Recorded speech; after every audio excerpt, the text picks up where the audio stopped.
Welcome to Brave New Us, where we explore what it means to be human in the age of biotechnology. Today, we're asking, what if the solution to our population crisis isn't policy, but people? And what if the quiet revolution is already underway? Our guest today is Dr. Catherine Pakaluk, economist and author of the new book, Hannah's Children: The Women Quietly Defying the Birth Dearth. In a culture where fertility is often delayed, minimized, or outsourced, Dr. Pakaluk set out to understand the women choosing something radically different: large families. Not because they're stuck in the past, but because they're imagining a different kind of future.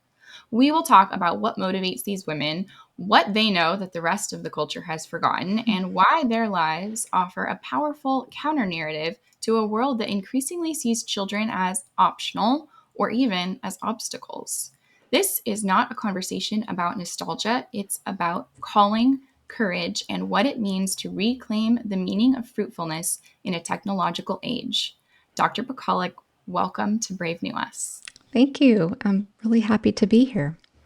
Excited for our conversation today. So, first of all, you're an economist.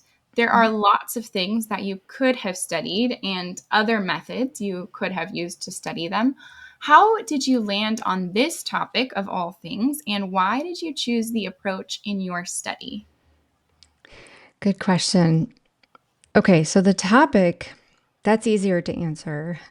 So the topic, I guess I like to say that it sort of sits neatly at the intersection between my personal interests and my professional interests. I think, which is always I mean, if your interests are lively, that's always a good approach, right? Because it takes something that seems like work and kind of turns it into play in a sense. I grew up in a large family and I have a large family. My husband and I got married. He was already a widower and had lost his first wife to breast cancer. And he and she had welcomed 7 children. One little guy had passed away already, but they had 6 children living. And so we thought, well, that would be enough work to raise the 6 of them together. We really felt called to marriage and kind of an academic life together. And then we weren't sure if we would be blessed with more children, but we did within a year. We had our first child, a little boy, and we just, I would say in 2 ways. First of all, we really enjoyed him so much. And then we watched as the gift of that little boy really healed the hearts of those grieving children that we had at home and pulled us together in ways that we didn't anticipate, right? So a lot of people said, well, is that really smart? Like, should you really have a baby right away? Anyway, so he was just such a balm and a blessing to us that it was hard not to imagine just looking forward to our next little boy. Well, it was a little boy. Anyway, we kept going. So we had a large family when we got married and we kept going and we welcomed 8 more over the years. So, okay, all of that's just to say that we knew we had all of these children we loved. We knew many other families that had welcomed lots of kids. Meanwhile, as an economist, I was working on questions related to demographic change. And there's a lot of different angles of that. I thought it was very interesting. It was an area that wasn't really well studied and an area I think that women naturally gravitate towards, right? Because it touches on so many aspects of the labor market, which touches on aspects related to poverty and inequality and, like whether people are doing well. Do they have enough to eat? Things like that, that I think are actually really compelling topics in economics for women. And so I was studying those things. And then, around 2010, 2012, when the financial crisis had sort of taken its toll, a lot of articles started being written about the puzzle of declining birth rates. And I thought, like, whoa, well, that's really interesting. What do I think about it? I had followed the demographic trends for a long time.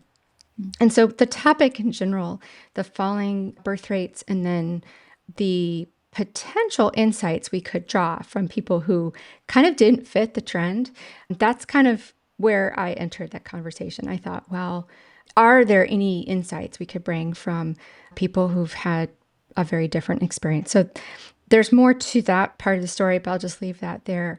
It's so in other words, like here you have the entire world is sort of like heading off of a demographic cliff. And I thought, but meanwhile, there's all these people who are just like resistors, who are just not doing this, right? And so, like, if we were to think of anything else, like, I assume that, your listeners think a lot about various technological questions, right? Right? Like if you, the entire world is, glued to their phones or their screens. I mean, you go like, oh, but there's these strange people over here that have just gone off the grid and they're not using them and they're still functioning. You'd be like, well, maybe not everybody could do that, but what could we learn from them? Mhm. That was sort of the thought, because really 99.9% of the research in the academic space on falling birth rates looks at falling birth rates. Mhm. Right. So this idea that sort of the outliers could tell us something important, that kind of really was compelling to me. The method is probably a shorter answer. But the idea, so the method, I basically went out and interviewed people. And yeah, economists don't do that very much. I had to sort of make an explanation right in the first few pages of the book, like, why am I doing this? But the deal there is that well, first off, everybody kind of gets that economics has become a very deeply quantitative field. It's the place where you get the big boy statistics. Not putting it that way, sounds a little bit dismissive, and I do mean that. But I've thought a lot about this. I've worked with those big boy statistics, and they have their merits and their contributions. But the time to really pull out the interviewing, the long form deep dive into personal stories is when you know a lot about the statistics. You have a lot of information about kind of like, let's just say, the key correlations that you're interested in. Mhm. But what you don't have a good handle on is kind of like the nature of the decision making process. And so we might call that theory. Like it's kind of like what's the theory of childbearing? Like what motivates that kind of human action? And now we're sort of like, oh, okay, yeah, economists do think about human action and choice and decision making. Okay, that's interesting. So basically, the time to pull out the qualitative interviewing method is when we kind of have a good sense. Like we already know that the people who aren't following the trend happen to be more religious than other people. So that correlation is well established. What we don't know is why, right? So if you think, for instance, it's just religious people because like they don't use this technology, like a birth control, for instance, and it's Mhm. sort of, in other words, it's sort of accidental. It's like a side choice. It's a side result of their rejecting a certain part of modern life. Then you might just think, well, this is going to go away, right? It will go away little by little. These are the technology non-adopters or something like that. And so I mean, we could tell other stories too. So, but if you don't talk to people, you're not going to get that story right. And you could tell like 10 stories that would fit the correlation, but you really want the one story that's right. And so that's why I chose to interview people. So it doesn't really matter that it's not a representative sample. You can't do that with interviews.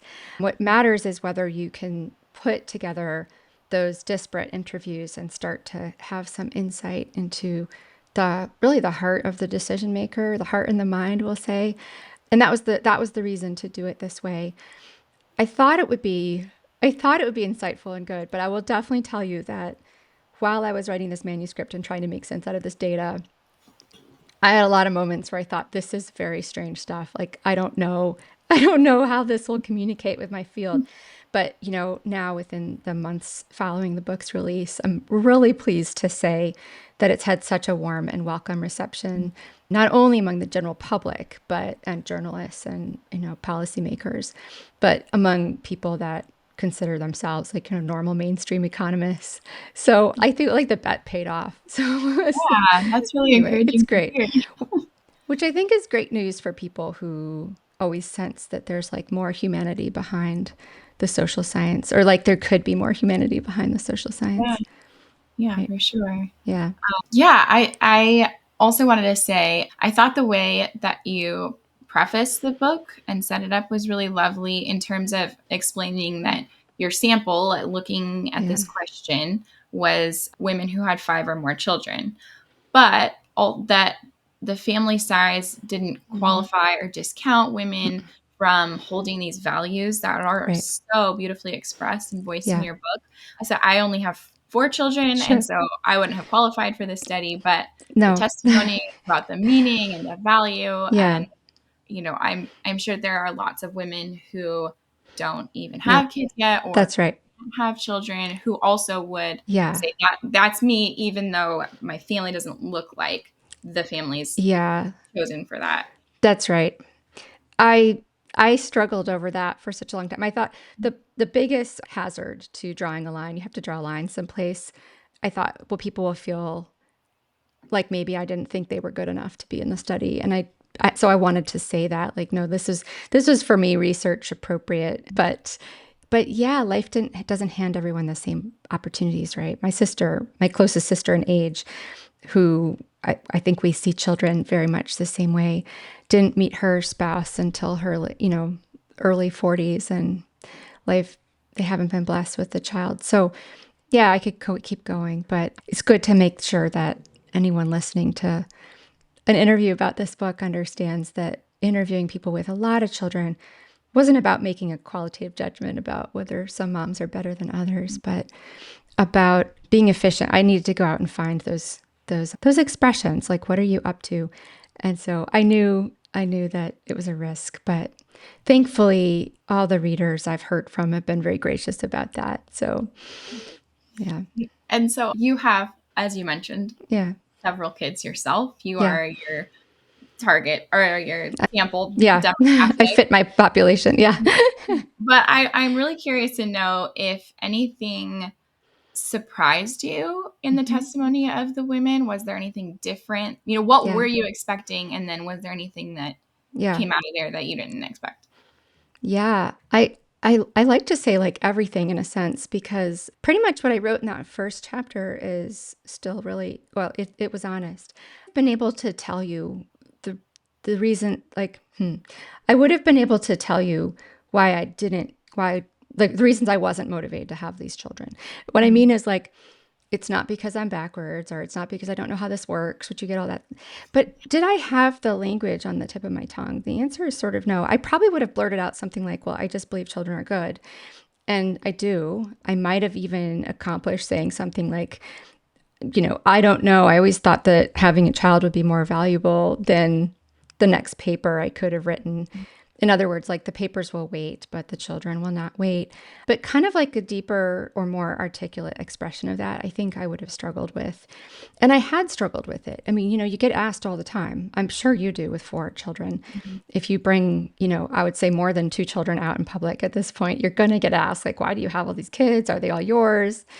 And I'd struggled with that. Sometimes you're embarrassed. Sometimes you feel like bold and you say, oh, they're so great. And then other times you just think, like, what am I even supposed to answer to this remark? So what did I learn? Yeah, a lot of things. I guess the first thing would just be that first of all, language that I really could say represented, like, my kind of a deep sense of what I thought I was up to.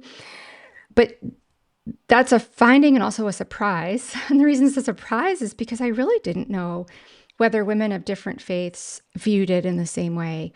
And one of the things that to me was super surprising was to hear such a similar expression across women of so many different faiths about what they were up to. Mhm. And so I've tried to, like, pull that together, this kind of sort of succinctly, that sense that children are divine blessing, an expression of goodness, the goodness of God, and the purpose of your marriage. Now, there's a lot packed into that. There's a lot we could sort of unpack and get into. But I thought that, like, in a sense, that triple formulation, that's something I learned. But what was really interesting to me was it was really shared in common. And if you just heard that right, of course, it was sort of like all of these different women of different faiths, different pastors, different religious teachers, and some who were less religious. This wasn't a story of I think, a kind of backward looking. And this was, of course, what I was most interested in. In other words, is there anything in this population that can tell us about the future or help us think about the future, right? Because I wrote this book in the backdrop of this tremendous, really, population collapse. And we could get into that too. So, like, the world isn't going to have enough people, in a sense, at least not to sustain what we have today. Now, we could debate whether or not that's a good thing. I do meet people all the time who say that it'd be just fine if we all just go away, right? So, but you go, like, well, what could we learn? If this isn't backward looking, these aren't people who are just clinging, like, to the past, or they rejecting technology, or they don't really know when their children are conceived. They are determined to be ignorant. Like, that wouldn't be very helpful. Instead, I heard what one reviewer called almost like a kind of manifesto. Like, there's this almost like statement of conviction about the value of children. And I thought, That is fascinating. Like I would have signed on to that, but did I know for sure whether women of other faiths did it for the same reasons or would have wanted to sign on to something like that, this sort of statement of the value of the child. And so once I heard it in all the different expressions, the Jewish expression, the evangelicals in my sample, the various other Christian faiths that I spoke to, I thought this is really interesting. Here we have a common behavior that really amounts to telling a story about whether and how valuable this type of choice is for Mm. women and their marriages and their families. And I tried to dig into that a little bit. And it's really like I thought it presented a very compelling story about the types of things that will get us out of the demographic crisis. And so I'll kind of pause and we can maybe come back to that or not come back to it as you wish. But that's kind of, I would say like apart and aside from interesting podcasts, and you're one of them, most of my inbox is just filled with journalists saying, what do we do? Like, how can we fix this? And so, of course, everybody wants to fix everything. That's maybe like a weakness of human nature, right? Like we see a problem, we got to fix it instead of just sort of bearing with it. But gosh, like I'm astonished at how much interest there is. And so, What do you yeah, what yeah, is your response to those messages when they come? yeah. Well, first of all, I try to take all the ones that I can reasonably fit in because I do think it's worth sharing these stories. I feel like there's a really a body of testimony that is powerful and beautiful. But in a sense, like the medium here is the message. Like so, what's in this book is like I'm communicating something that the findings would suggest that the best solutions to falling birth rates are to lean into and explore more deeply the value of children. What that means is that the answer, like to put this in policy terms, the answer is not likely to be found in finding creative ways to reduce the burden of having children. Mm. Now, that sounds a little like maybe callous. Like, what do you mean you don't want to help people bear their burdens? I do, of course. But what I feel that I mostly learned was that these stories testified to how much seeing children as very valuable overcomes the most important trade offs that women face today having children. And those trade offs are really profound, they're deeply personal, they're subjective. Like the one woman who gave up her music career, that has a total different character from what I've given up, right? Like Mm. it's not replaceable. It's not like, well, I could do this. So you can't really compensate for that. It's a cost for sure, but it's not something you can compensate for. So what I was discovering was that for women who did, for whatever reason, place tremendous value on having children, it's not that they didn't feel those costs. They felt them deeply, but they had a commensurately large reason to bear them. And so, yeah, so the main lesson is sort of like the various things we can do to recover from this problem are to sort of, but that's okay. That's great news, actually, because we've tried a lot of ways to reduce the costs of having children. And there's a lot of sides of that on the economic front. But actually, I don't think we've spent a lot of time thinking about how we can share and spread and develop a language about the value of childbearing. So I think there's probably a lot of like low hanging fruit there Mm. that we can work on. So anyway, that's Yeah. that. Something that surprised me in listening to their stories, I'm listening on audiobook, Mm-hmm. is that the group of women was not, it was pretty diverse. I mean, you Mm-hmm. mentioned already that many of them came from religious convictions or came to religious convictions. But other than that, like they came from all kinds of ethnic backgrounds, socioeconomic backgrounds. They came from big families. They came from small families. The stereotype of being all in home, but also Mm-hmm. having like you academic career, doctor, like all kinds of different backgrounds, which is I don't think it's such a small population, but I think there's a stereotype and it didn't seem like not Mm-hmm. that it's a representative sample, but even from Yeah. just the variety of women in this thing, it's kind of like, oh, that dispels a lot of stereotypes about Yeah. these women. And Yes. so I would be curious to know for women who didn't come Mm-hmm. from the large families or didn't Yeah. already just grow up and know, a lot of them didn't Mm-hmm. know that Yeah. that's they didn't set out I to do know. that. Some of them didn't, or like maybe kids, maybe not. And then they end up having these huge families. So Mhm. what did you hear from them about what was drawing them to this different way of living? Yeah. That was a surprise to me too. I wasn't sure if I would find out, like, gosh, because I came from a big family, so I was kind of open to it, you know. And I thought, was that going to be like the majority? And again, not a representative sample. By the way, the popularity of this research has led to now a lot of interest in doing a bigger representative sample. Great. Yeah, which is great. So hopefully that's something we'll be able to tackle at some point. But certainly we had about 600 women apply to be part of this study. And of course, we could only pick about 60 or 70, and then ultimately interviewed 55. We were looking for diversity. We were looking for different ways. So we did explicitly try to interview people with all different backgrounds. And I was amazed at the number of people who ended up with large families who didn't come from a large family. I would say there were like two, maybe three. I think I'll give you two or three ways that this happened. The first, which I think I opened the narrative with a story like this, is a really beautiful, just beautiful in the way she tells it. The beautiful story of just straight up kind of religious conversion. They didn't see it as like something everybody had to do. This Kim and her husband, just reading the scriptures, felt that their hearts were opened to the idea that the Lord should have authority over like the growth and development of their family, that they should give that to God to decide. And they put it really simply, like, we should just, I think she said something like, whatever, whenever. Like, we didn't ever seek to like space or plan. It just happened whenever God wanted to send us a baby. Now it's really different. They were not similar to all the other people in my study, but it was just a simple religious conversion. They felt that God was calling them to this, and they felt it was like a call for them personally. And they have a funny way of telling it, because I think he got there before she did, and he didn't want to tell her because it just sounds kind of like, I don't know, misogynist or something else. Anyway, that's a great story. They end up with 12 kids. Neither one of them was from a big family, I think, really small, or just maybe even only children. So religious conversion. And there were many other types of religious conversions as well. I tell the story of Miki, who's so different, a religious conversion, but she's more academic about it. So the religious conversion is one way. I think a second way was some sort of experience. So some people really just started having children intending to have one or two, and then really just kind of fell in love with having children, or felt that, in the words of Danielle, she said something like, we just kept liking the children that we were having, and liking having children.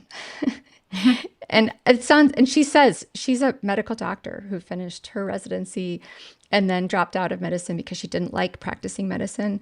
So she's a very well educated person. And she says, I know this sounds ridiculous, but this is our story. And you're like, that's wild. That's amazing. And then she has all these beautiful reflections about it. So just, I think, some kind of human experience that was outside of the normal. And then I kind of said I would say like experience and religious conversion. There's like the top two. But then the third, I'll say like two and a half. The third type of way it happened for some people was that they moved or entered into a community where a lot of people were welcoming more children than they were planning on. And that seemed to go alongside of some of those other stories. And that kind of looked like, in a couple cases, like, well, we moved to this new neighborhood to use this new school because our kids weren't thriving. We had heard great things about this community and this, say, church-based school. And then when we moved into that neighborhood and started going to church there, we just kind of looked around and thought, like, there's a lot of people with 4 or 5 kids here, and they look kind of normal. And it's like, okay. And then they're looking at each other like, I don't know, like, could we do this too? And that's kind of a neat addition, because there's that kind of sense of like, we are so social. And so we do see this in the data, the not my data, that people they are very much informed in their fertility desires by what other people around them seem to think is normal.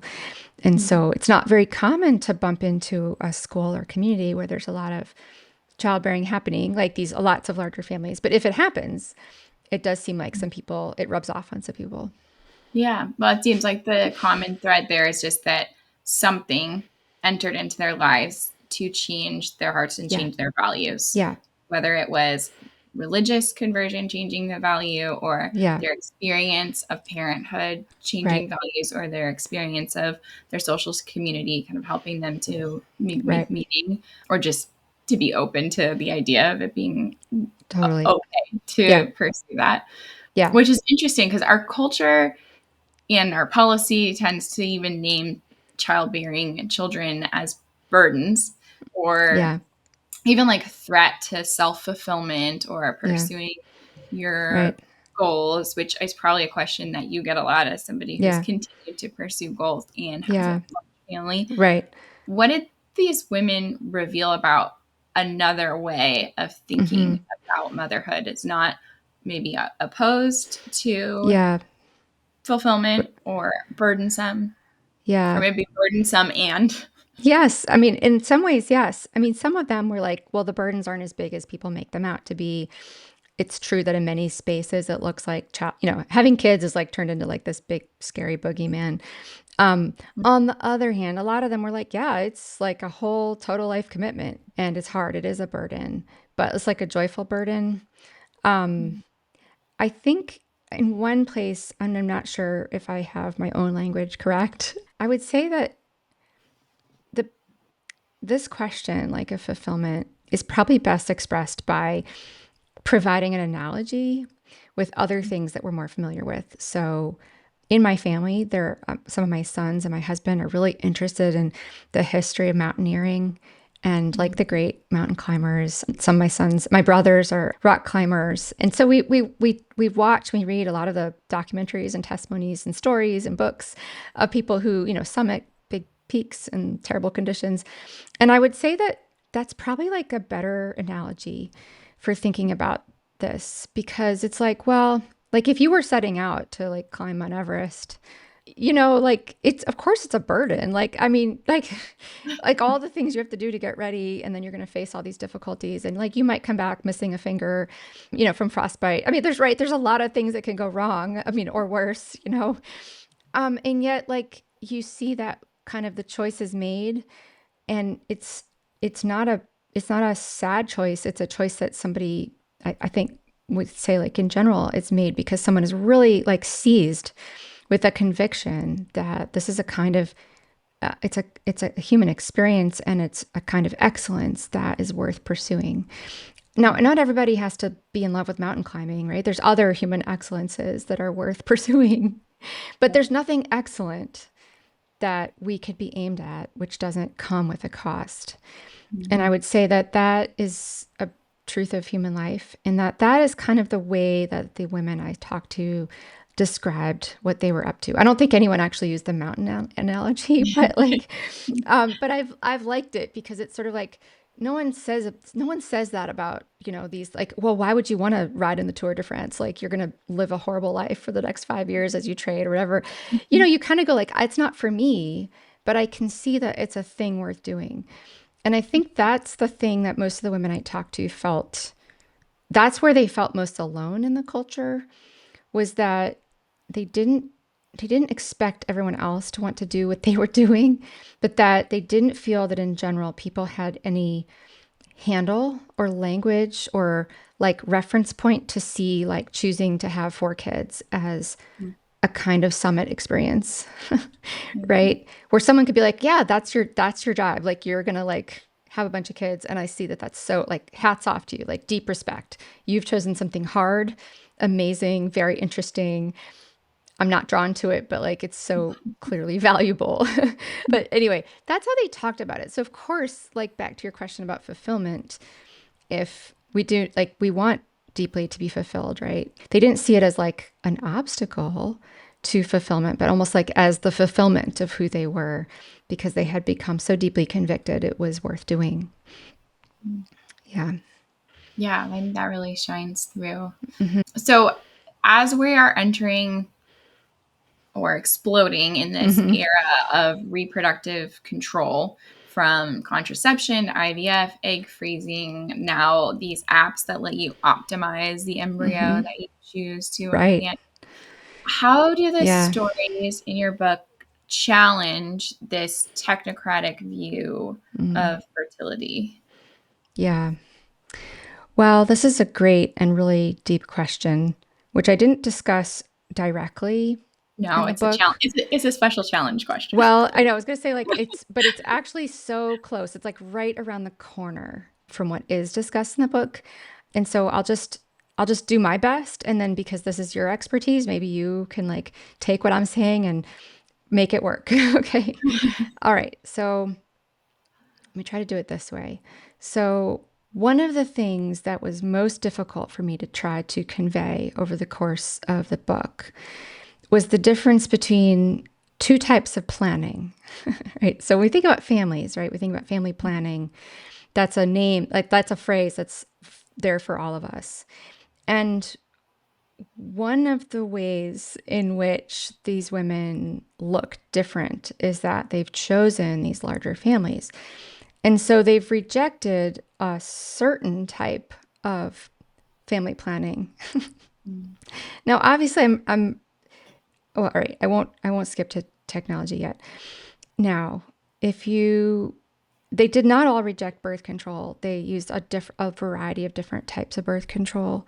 Some of them were like nature only, like natural methods, fertility awareness methods, but some of them had no problem with, IUDs were some of them, the pill for spacing their children. So the point is that they didn't reject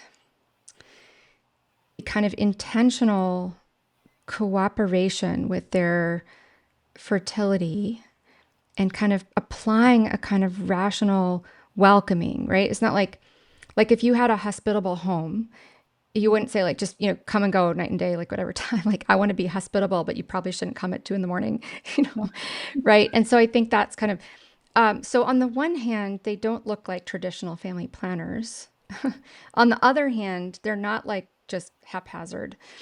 So trying to get a sense of that. And so that was the biggest challenge because, okay, what that ended up looking like was a kind of delineation of two ways of thinking about the world. And that really, this is where faith came in for so many of the people I talked to. One of the women said something like, well, God designed the world from before its foundations, and He knows what's good for us. And so I really trust that when I'm ready for another child, that God will help me see that I'm ready. And so I'm waiting right now. I might be using some form of family planning or spacing, but I expect that at some point I may be ready again. Okay. So this was kind of the playbook for most of the people I talked to, which is like, unless they had a serious health condition, they hadn't gotten to a point where they were like, never say never. They really loved having children. They wanted more, but they also wanted that to occur in cooperation with God's plans. They understood that God wanted them to be healthy and well. So if that meant space, that was fine. If it meant permanent space, that was fine too. Okay, so one type of planning, which was a kind of like rationally family plan with a kind of respect for the creation of things and for God's governance of the world through, I think the language one lady used was like secondary causes. Like He wants me and my husband to be ready and to feel ready. And yet the child is a blessing. So God has to act. This was really contrasted with a different type of family planning. That type of family planning looks at children, and I would say this is coming out of the eugenics movement largely. So we're going to go back, maybe 100 years, a little bit over 100 years, as sort of a problem, like looks at children as a problem to be solved, or fertility as a problem to be solved. And this way we solve it is by injecting a certain kind of rationalism into that space. This was really like in the modern times, really initiated by Thomas Malthus, who thought that we were going to just outbreed our food supplies. And so what we needed to do was like raise the age of marriage so that we had fewer children. Because he figured like once you got married, the kids would just come. Yeah. So you might just need to control that. And then of course it comes back again, like over and over. Like we need to sort of control our fertility, make a decision about what's the responsible number of children to have. The types of things that go along with, I would just sort of, for lack of a better word, like that whole, what we normally think of by saying family planning. Like you kind of decide in advance. Yeah. Okay. So those are the two types of planning. The a kind of over, we could title it like an overly planned parenthood, or like a control of fertility, either through technological means or through a rationalistic kind of approach to reasonable and responsible on the one hand. On the other hand, this kind of acceptance of fertility as a gift, the sense that God governs through the way he built us and made us, and that we can trust him to provide. That those are the kind of notes. And this is how you would get from like 2 to 5. You'd be like, well, okay, another child is so valuable. God will provide. Okay. So I feel like I said I didn't engage technology directly in the book, but it was right around the corner. And I feel like that's the way it's right around the corner is, yeah. And this is where I'm going to put it back at you and be like, okay, how does that work with the things that you think about a lot? Because I feel like maybe we could do something like that with technology. Like we could think about trying to size things up in terms of technologies that maybe help and assist the created order or reality as we encounter it as dependent creatures, versus technologies that we use to sort of control nature or to control or transmute ourselves from the givenness of what we find in nature to maybe a fantasy world that's quite different, but maybe that we think it would be better than the one we received. Yeah, absolutely. For podcast listeners, we have an episode with Dr. John DiCamillo, who's now the president of the NCBC, National Catholic Bioethics Center. Okay. And Yeah. he talks about that exactly what you're saying is the difference when we're looking at reproductive technologies. Is this Mm-hmm. something that is assisting reproduction, or procreation is what we should call it? Is this something Yeah. assisting, or is it Right. replacing and Yeah. making it reproduction Right. and modifying? And I think something else you said too that was earlier that was interesting is that with the mountain top Mm-hmm. analogy, that we have, it seems, lost a framework for thinking about children as being valuable Yeah.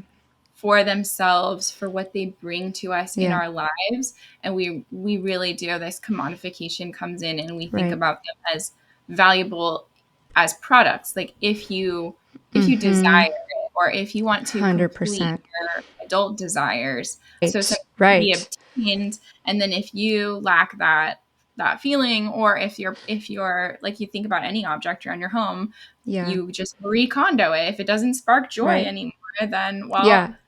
out the door with it. And at least we still think of kids as something that you can't do that with. You can't just get rid Right. of them, Get and then rid of they no them. longer spark Right. joy. It doesn't always feel Yeah. joyful, admittedly. But I think that is part of the problem with the approach. And the other thing that you said, or just along that same line, is how Mm-hmm. sad is it that so many people in our culture must have not felt valued as Yeah. children, Yes. and not received that love, and then not be able Yeah. to imagine themselves giving that way. Or Right. and then how beautiful that some people who didn't, not the women in your book Yeah. necessarily didn't receive love or something, but the women who just, that wasn't their mindset, You may be were losing then, your worthiness. so then those women who were brought to this new understanding or meaning of motherhood by the experience of having a child. Mm-hmm. And I have a friend who had a really terrible experience with mold. And so for a time, experiencing loving feelings was something that wasn't accessible to her, because Mm-hmm. it really, the toxic mold kind of muted her ability to feel certain Uh-huh. things. And Wow. then it's a really tough story, but the brightness, and she has many kids, so she would have qualified for the story, but she thought she was starting to heal, and so her body conceived Mm-hmm. again, but Mm-hmm. she thought, I'm not going to be able to Yeah. love this kid. I am not, I don't have that. The kid, the family's going to have to raise this kid, because I Yeah. don't have any love. But amazingly, kind of what you said at the beginning about how Yeah. your son was this experience of healing in the Mm-hmm. midst of grief. All of the feelings and the hormones and the rush of love of motherhood, the child was so healing for their family, and they were able to experience that. So I think there's a lot of fear Yeah. behind, oh, well, I won't be able to have this, or a child's going to mean this. And yes, there are limitations that Yeah. come with any important choice to pursue. Any yes comes with a bunch of no's. I think maybe you said that in the book. Yeah. But Yes. at at the same time, let's not throw out the baby literally with the Yeah. bathwater. Like Yeah. there's that's a really beautiful, good yes, and I think the stories in your book really Yeah. bring that home. Yeah. Something I would be curious to know more about. What do you think about this idea that these technologies, and Mm-hmm. I'm speaking specifically now about contraception, I guess, less than IVF, Sure. meant to liberate women, or Mm-hmm. maybe IVF would come into play here too, but Mm-hmm. it's meant to bring you freedom. So freedom to avoid children, freedom to have them when you now Yeah. desire them. Yeah. How does that actually make family life harder to choose, or at least the Yeah. kind of family life that your study participants are discussing? Yeah.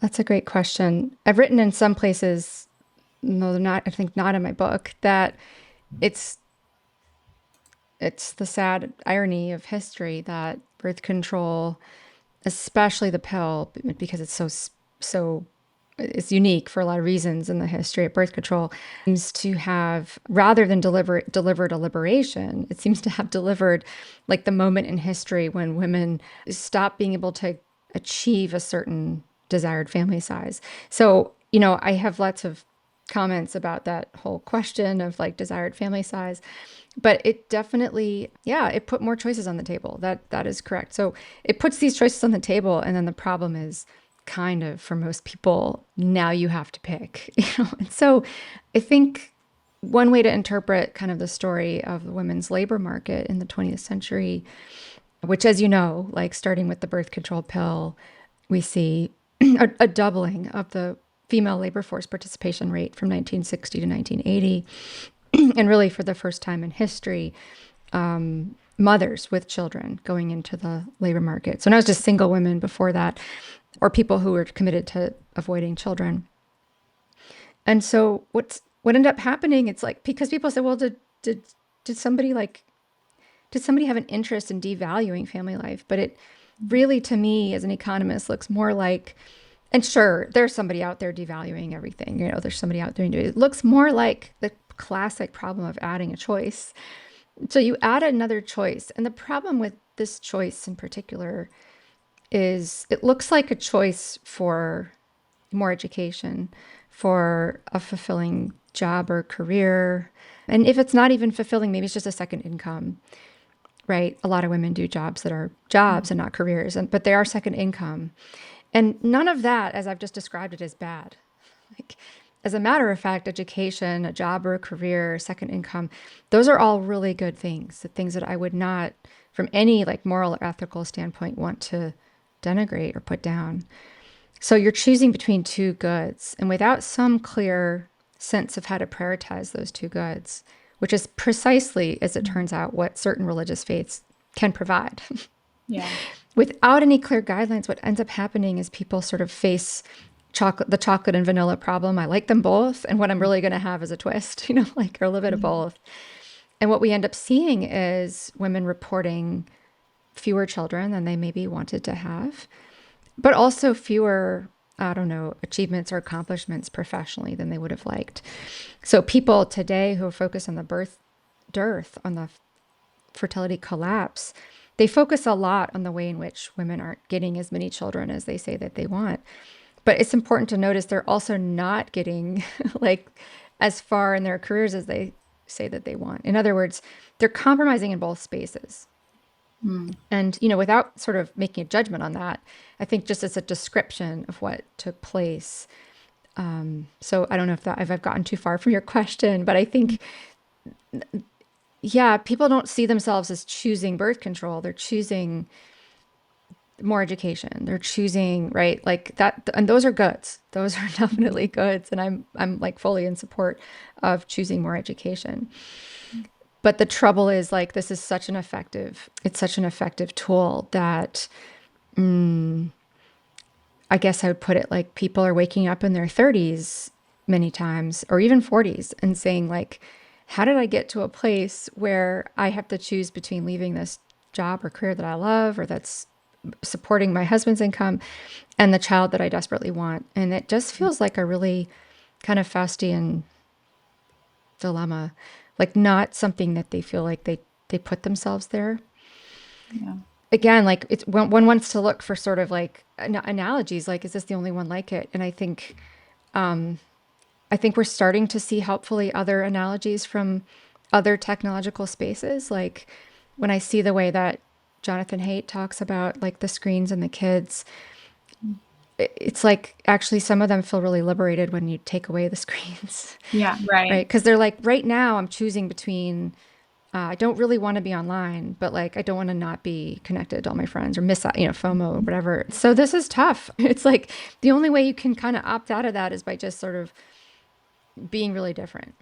And Yeah, well, it comes back to that question of like, yeah, what is it? What is freedom? Is freedom more choices yeah, and the ability to just choose whichever of the more yeah, choices is best? Or yeah, is there a deeper, more profound understanding of freedom as yeah, pursuing a human good that is beyond ourselves, that we can sort of rule out some choices as like, yeah. well, that's not It, ultimately going to get me to that. So like that's like an easy no. exactly.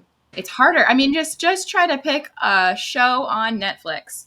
It is harder to Harder choose. to choose with more choices. Yeah, Yeah, I'm old enough to remember when you could turn on the TV and you would yeah, see there are these shows on, and if you don't want to watch those shows, you turn off the TV and you find something else to do. And yeah, in some ways, totally. that limitation was actually a It's gift, like actually more a so gift. than Yeah, 1,000 things to choose from. And then yeah, you have the life equivalent yeah, of an endless catalog yeah. of shows and YouTube videos and like Right, endless entertainment, but doesn't necessarily get us to being the human being that we want to right. be. We're designed to be. Yeah.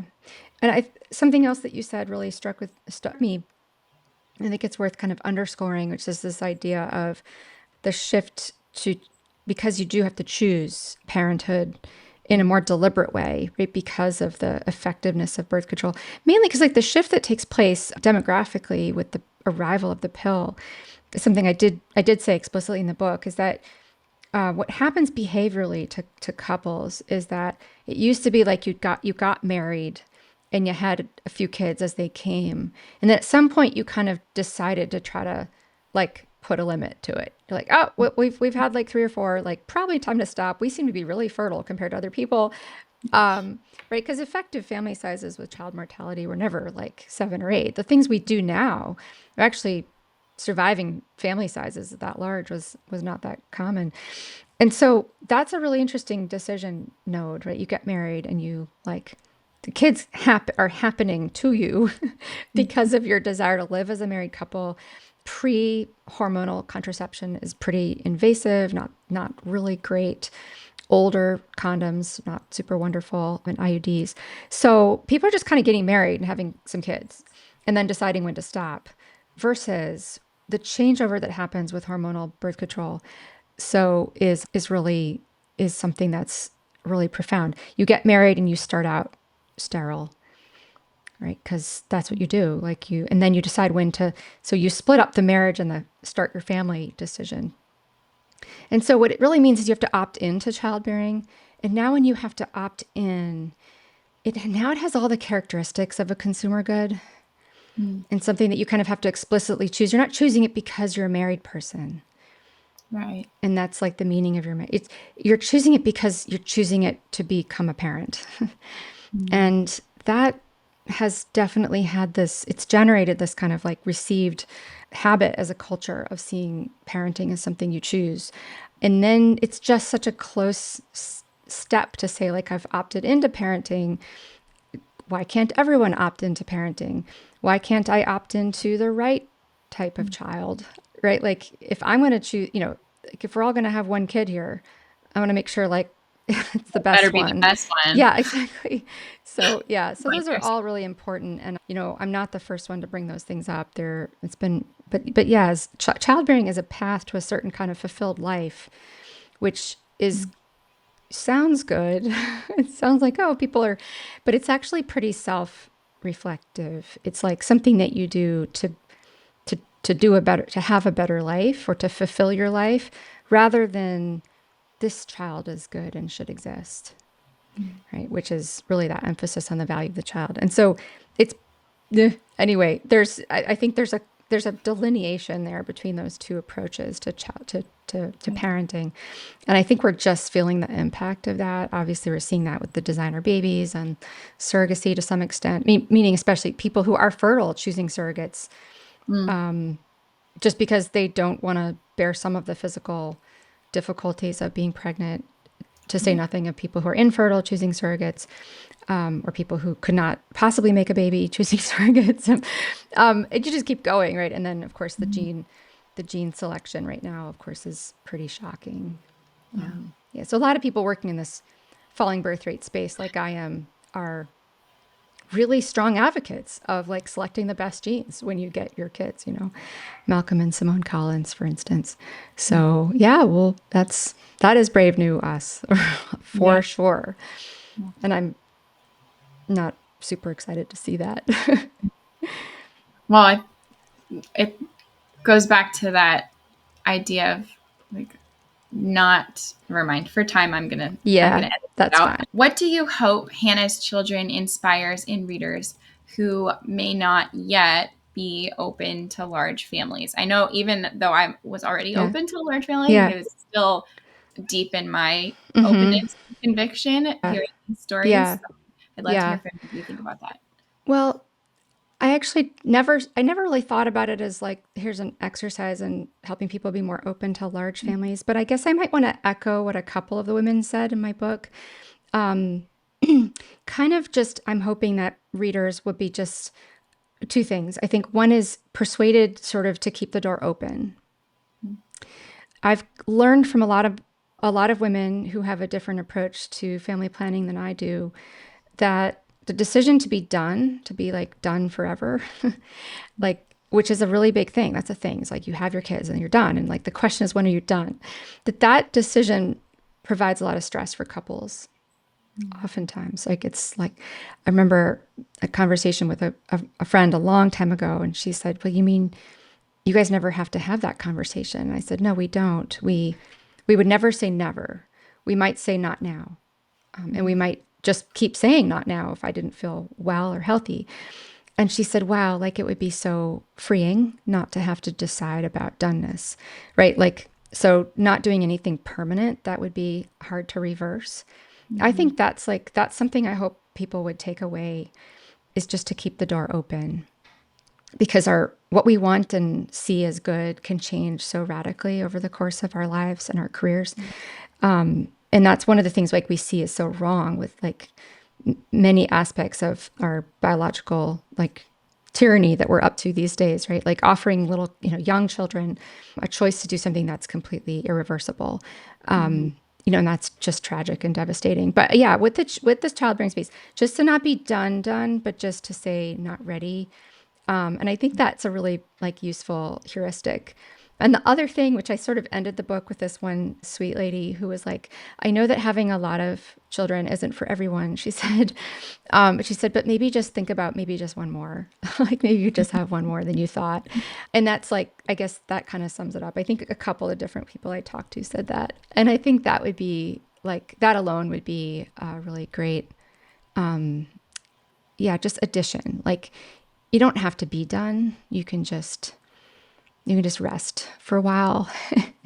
and and I know there's dynamics in marriages, but yeah, those are the things. Excellent. Beautiful. One question that is a concluding question to ask all guests Okay. is, who is one person, alive or dead, real or fictional, who you believe exemplifies the very best of being human? Amazing question. Well, I'm a Christian, so it'd be easy to say Jesus Christ. I'm Catholic, so I really love his mother. But I was going to say, like, I'm a really big fan of the life and writings of Saint Edith Stein, who was a German Jewish philosopher who grew up in the early 1900s and wrote a lot about the nature of being a woman. I've read her readings for so long. Anyway, she exemplified to me just like the pinnacle of the intellectual life. She studied and thought and prayed so much that I didn't just want to read what she thought. I wanted to be like her when I was reading. So she's really compelled me. And then, of course, as she grew older, she taught beautifully. She was really a devoted teacher to girls. And I've learned from her and tried to emulate her in that sense. And I think teaching is a really important part of our, you said procreation. I think teaching is part of procreation, right? You don't just reproduce a child, but it's a lifetime of teaching your child. So for me, participating in the teaching vocation is a really huge part of being human. And then finally, she willingly gave up her life and kind of went to her death at the hands of the Nazis, kind of willingly and to show her solidarity with her people she was a Jewish convert to Catholicism. And I think that is another one of those like wow moments where you think like, would I, like, in other words, she didn't try to hide or run away. She said, well, if my people are being persecuted, I don't want to avoid that cross. So yeah, those are all just some reasons why I think she really exemplifies the types of heroic virtues that are possible in our humanity and that I hope I can just emulate a little bit of. So Yeah, and I think it's also really beautiful to look at her as an example of spiritual motherhood, and yes, to say that right, I think she's somebody who would absolutely agree with the values that yeah, articulated in by the women in this book. And even though right, she did not physically bear yeah, children in this yeah, world, like she had so much spiritual motherhood, and right, really exercised the best of the values that are behind in the way that God called her to. right, And so I think that's a yeah, beautiful way to yeah, absolutely. you. Thank you. Welcome. Uh, where can listeners connect with you, find your work, and buy the book? They can find the book on Amazon. It's probably the best place to find it. And it's usually on sale on Amazon right now. It's on a deep sale. I'm on X. I don't have huge following, but it's growing. And ultimately at the university, Catholic University. Don't have a great web page, but maybe it'll get better soon. So yeah, Amazon Excellent. for now. We can put all of those links in the show notes, Great. and it's Thank you. also on Audible. I don't know if it's on Amazon. It's probably on It Audible. is on Audible. Yeah. I got it on Apple Books. So Audible, it's Kindle, yeah, Spotify, you all can those listen to the places. audio, Yeah. but Thank you. wonderful. Thank you so much. You're welcome. If this episode raised questions or sparked thoughts you'd like to explore further, I'd love to continue the conversation with you over on Substack at bravenewus.substack.com. Your comments and insights there help to build the kind of thoughtful community this show was made for. To support Brave New Us, please take a moment to rate and review the podcast wherever you listen, or become a paid subscriber on Substack. Your support makes it possible to keep bringing you these ad-free episodes.